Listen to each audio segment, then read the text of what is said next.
Hello kay Ilocanos, ready na ba kayong mag-Ilocano this? Tatangal daw kat ag-share na manan iti Ilocano words nga maipapan iti panagkalap uno panagalat ti lamos. Ngam bago tayo rugi madiyo malipipatan ng suportahan ti channel ko tapno updated kayo kadagiti sumarunong upload ko. Kat madi tayo mababayagunan, rugyanan tayon.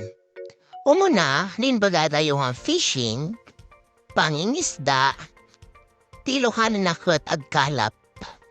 Fish, isda, lamos. Mabalin mo't nga ikan.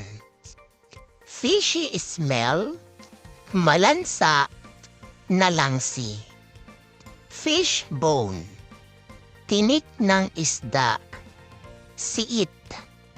To scoop up fish, sumalop ng isda, Ilocano na kat sayuton.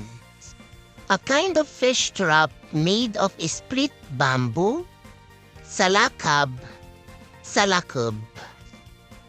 To trap fish, sa Tagalog ito ay manalakab or manghuli ng isda, Ilocano na kat agapan. Fish hook or a big long hook, kawil sa Tagalog, palihuliw. Fishing tackle, bingwit or pamingwit, Ilocano na kat banit. Fish net, lambat, tabukol. And lastly, fish bait, pain, ti Ilocano na kat apan.